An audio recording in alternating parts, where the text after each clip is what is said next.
Você vai ouvir agora o Lições Diárias da Bíblia, apresentado pelo pastor Alberto Adrio.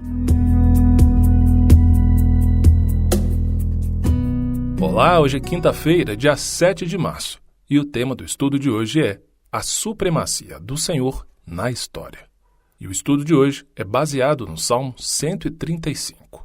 E o texto que fundamenta o nosso estudo está neste Salmo 135, nos versos 5 e 6. E aqui a Bíblia diz o seguinte: De fato, eu sei que o Senhor é grande e que o nosso Deus está acima de todos os deuses. Tudo o que agrada ao Senhor, Ele o faz, nos céus e na terra, no mar e em todos os abismos. O Salmo 135 convoca o povo de Deus a louvar ao Senhor por sua bondade e fidelidade demonstradas na criação, como diz o Salmo 135, nos versos 6 e 7. E na história de salvação de Israel na época do Êxodo, conforme o Salmo 135, nos versos 8 e 9, e também na conquista da Terra Prometida, conforme está do verso 10 ao 12. O Senhor demonstrou sua graça escolhendo Israel como seu tesouro especial, como diz o Salmo 135, no versículo 4. E essa expressão, tesouro especial, que aparece no verso 4, transmite a distinta relação de aliança entre o Senhor e o seu povo, como ensina Deuteronômio, capítulo 7, do verso 6 a 11, e 1 Pedro, capítulo 2, do verso 9 a 10. A escolha de Israel foi baseada na vontade soberana do Senhor. Portanto, Israel não tem motivo para se sentir superior aos outros povos. O Salmo 135, versos 6 e 7, demonstra que os propósitos do Senhor para o mundo não começaram com Israel, mas com a criação. Por isso, Israel deve humildemente cumprir seu papel designado nos propósitos salvíficos de Deus, ou os propósitos de salvação de Deus para todo o mundo. E isso nos ensina uma outra lição importante. A salvação não é exclusiva de um povo ou de uma placa de igreja. A salvação vem do Pai, do Filho e do Espírito Santo, e também das páginas sagradas da Bíblia, e nada mais.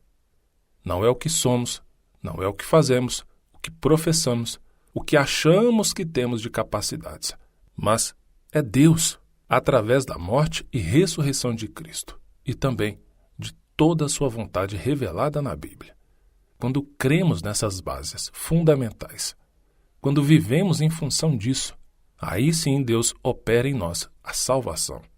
O fato é que nós nunca tivemos o direito de achar que somos donos da verdade, que só a minha igreja, ou só a minha opinião, ou só aquilo que eu prego é a verdade.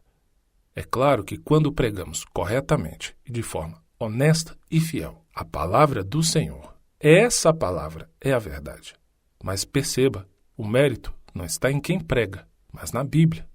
Portanto, Deus deseja que você e eu sejamos instrumentos na mão dele, mas quem opera através do instrumento é o Senhor. Não se esqueça disso. A fidelidade do Senhor ao seu povo levou o salmista, aqui no capítulo 135, a afirmar a inutilidade dos ídolos e a supremacia do Senhor nesse mundo, conforme está do verso 15 ao 18. A confiança nos ídolos torna seus adoradores tão destituídos de esperança e desamparados quanto seus objetos de adoração. O Salmo demonstra que Deus deve ser louvado como Criador e Salvador do povo. Isso é maravilhosamente transmitido nas duas versões complementares do quarto mandamento do Decálogo, conforme estão devidamente escritas em Êxodo, capítulo 20, do verso 8 a 11, e Deuteronômio, capítulo 5, do verso 12 a 15. Lembrando que decálogo é o mesmo que 10 mandamentos. E concluindo, como nosso Criador e Redentor, somente Deus deve ser adorado. E a adoração de qualquer outra coisa ou de qualquer outra pessoa é idolatria.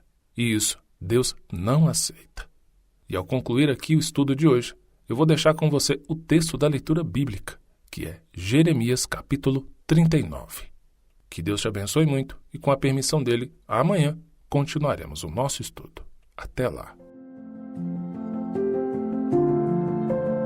O Senhor deseja que nós tenhamos conhecimento da sua palavra. Por isso, continue conosco estudando as lições da Escola Sabatina.